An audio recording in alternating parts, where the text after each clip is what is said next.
இவங்களுக்கு தைரியம் இருந்தா இத சொல்லிட்டு சட்டமன்றத்துல வாயை திறந்து பேசட்டும். தகுதி இல்லாத ஸ்டாலின் அவர்கள் திமுக தலைவர் முன்னாள் முதலமைச்சர் சொல்லட்டும் 10 லட்சம் கோடி கடன் இல்லைன்னு. அவ்வளவுதானே.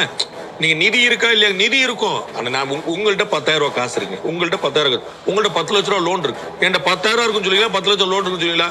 10,000 வந்து உண்மையில 10 லட்சம் லோன் தான் முக்கியம். அதை நீங்க அடைக்கணும், அதான் முக்கியம். அப்ப நீங்க வந்து தமிழ்நாடு அரசு 3 லட்சம் கோடி ரூபாய் பட்ஜெட் இருக்குது, ஆனா 10 லட்சம் கூட கடன் இருக்குது. அப்ப நீங்க 10 லட்சம் கோடி எப்படி அடைப்பீங்க? எப்ப அடைப்பீங்க? அடைக்கிறதுக்கான வழி என்ன வச்சிருந்தீங்களா? 5 ஆண்டு ஆட்சி இருந்தீங்க, வச்சிருந்தீங்களா? கடன் அடைக்கிறதுக்கான ஒரு தீர்வு உங்கள்கிட்ட இருந்துச்சா?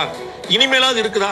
அப்பதான் திரு விஜய் அவர்கள் குறிப்பிடுறார், நானு நிதி நிலைமை என்னன்னு பாக்குறேன், ஒரு வெள்ளை அறிக்கை வெளியிடுறேன், உங்கள்கிட்ட நேர்மையா இருக்கிற பதிவு பண்றேன், எனக்கு அவகாசம் கொடுங்க, என்னை நம்புங்க, எனக்கு ஒத்துழைப்பு கொடுங்க. ஏன்னா திமுக உள்ளிட்ட கட்சிகள் இதை எழுப்புவாங்க. நாளைக்கு அதிமுக எழுப்பும், பாஜக எழுப்பும், எல்லா கட்சியும் எழுப்பாங்க. தோழமை கட்சிகளை எழுப்பலாம்.